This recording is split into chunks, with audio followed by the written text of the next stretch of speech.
रविंद्र कौशिक नाम तो सुना ही होगा। शक्ल बदलने में माहिर रविंद्र कौशिक उर्फ नवी अहमद शाकिर। नहीं सुना तो चलो हम सुनाते हैं। श्री गंगानगर में हिंदू पंडित के घर पैदा हुआ बालक जिसका नाम रखा गया रविंद्र। रविंद्र नाटक एक्टिंग करने का बड़ा शौकीन था। उसको रूप बदलकर बहरूपिया बनने में महारत हासिल थी। लेकिन इस होनहार कलाकार की किस्मत भी भगवान ने कुछ अलग ही लिख रखी थी। हुआ यूं कि रविंद्र की एक्टिंग देखकर लखनऊ के एक सेठ ने रविंद्र को लखनऊ बुलाया, जहां उन्होंने देश प्रेम का रोल अदा किया। उस किरदार में रविंद्र भारतीय सैनिक बने थे। लोगों को ये एक्टिंग बिल्कुल सच की तरह लग रही थी। उसी भीड़ में एक रॉ अधिकारी ये नाटक देख रहा था। उसने रविंद्र को कहा कि मेरे लिए काम करोगे। उसने रविंद्र को काम नहीं बताया, पर इतना कहा कि बहरूपिया बनकर मुसलमान की एक्टिंग करनी पड़ेगी। रविंद्र ने कहा क्यों नहीं। रविंद्र के हामी भरने के बाद रॉ द्वारा उसको गुप्त स्थान पर ले जाया गया। फिर रविंद्र की 2 साल तक ट्रेनिंग चली और ये भी देखा गया कि रविंद्र के अंदर देश प्रेम और धर्म के प्रति कितनी आस्था है। ऐसा इसलिए किया जाता है क्योंकि मुस्लिम देश में कोई एजेंट पकड़ा जाए तो वो किस हद तक मुंह खोल सकता है। रविंद्र हर परीक्षा में पास हुआ। रविंद्र ने रॉ के अधिकारियों को खुश कर दिया था। आखिर में रविंद्र के इम्तिहान का दिन आ गया। रॉ के एक बड़े अधिकारी ने रविंद्र को बोला कि पाकिस्तान जाओगे। रविंद्र ने कहा हां, आपका जैसा आदेश। रॉ के एजेंट ने कहा कि तुम जासूस बनकर पाकिस्तान जाओगे। मर गए तो तुम जानो और तुम्हारा काम। रविंद्र ने कहा मुझे खुद पर भरोसा है। रूप बदलने की कला को आज तक कोई नहीं पकड़ पाया। इतना ही रॉ के अधिकारियों को सुनना था। फिर रविंद्र का बाकायदा खतना करवाया गया। उसे दिन में 5 बार मुस्लिम की तरह नमाज पढ़ने की ट्रेनिंग दी गई। उसको पूरा मुसलमान बनाया गया। उसको उर्दू सिखाई गई। उसको कुछ दिन मुसलमानों के साथ रखा गया। उसको कहा गया कि उसके बारे में किसी को मत बताना, यहां तक कि अपने घर में अपनी मां को भी मत बताना, और तुम्हारे घर में काम के बदले पैसे हम पहुंचा दिया करेंगे। तो रविंद्र ने अपने घर पर यही बताया कि उसकी दुबई में नौकरी लग गई है और वो दुबई में ही रहकर कमाएगा और उनके पास पैसे भेजेगा। परिवार ने राजी राजी खुशी उसे विदा कर दिया। फिर उनको भारतीय सेना द्वारा सीमा पार करवा के पाकिस्तान भेजा गया, जहां अब रविंद्र को अपनी पूरी जिंदगी बितानी थी।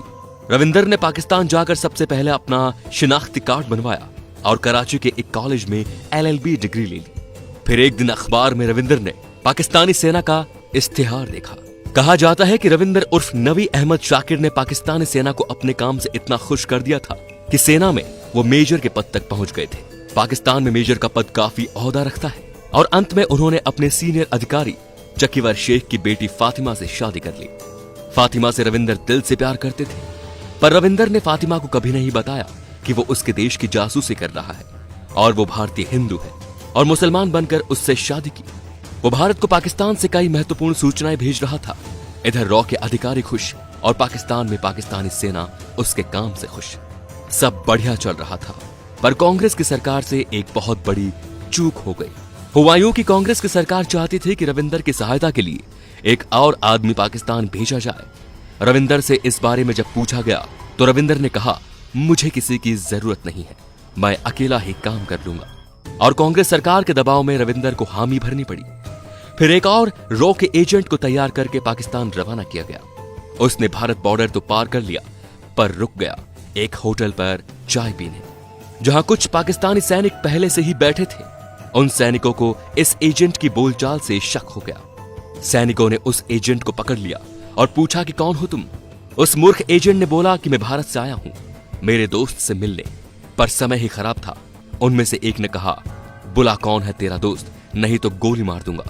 इतना सुनते ही वो रॉ का एजेंट शुरू हो गया और बोला कि मैं रॉ का एजेंट हूं, यहां पर मौजूद पहले से ही रॉ के एजेंट की मदद करने आया हूं, और जो आपके सेना में मेजर हैं, जिसने हिंदू होते हुए भी मुस्लिम लड़की से शादी की, ये सब उसने बोल दिया।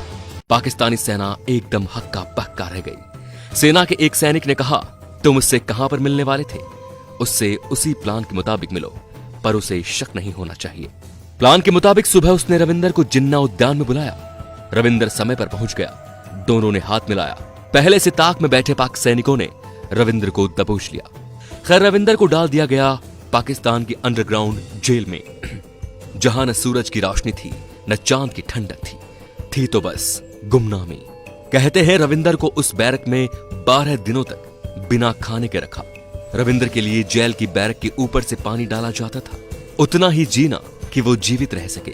रविंदर जेल में चाट चाट कर पानी पीते थे। 12 दिन बाद रविंदर को अदालत में पेश किया गया, जहां उन्हें फांसी की सजा सुनाई गई। पर पाकिस्तान की कुछ मानवाधिकार वाली संस्थाओं ने इस फांसी को उम्र कैद में तब्दील करवा दिया। रविंद्र को 12 दिन तक उस गुप्त बंद कमरे में रखने से रविंद्र को हृदय की बीमारी हो गई, जिसका न तो पाकिस्तान की जेल ने इलाज करवाया और न ही उन्होंने इसका हाल जानना चाहा। रविंद्र को अब रोज सुबह से शाम तक खाने में पिटाई, भयंकर पिटाई के अलावा कुछ नहीं मिलता था। इस बीच रविंद्र अपने घर पर खत भी लिखा करता था, जो आज भी उसके घर पर मौजूद है, जिसमें रविंद्र लिखा करता था कि मैं कोई दुबई वुबई कमाने नहीं गया, मैं जासूसी करने पाकिस्तान गया हूं, जहां मुझे भारत सरकार की गलती के कारण धर लिया गया है। मैं भारत सरकार के लिए इस पराये मुल्क के लिए आया।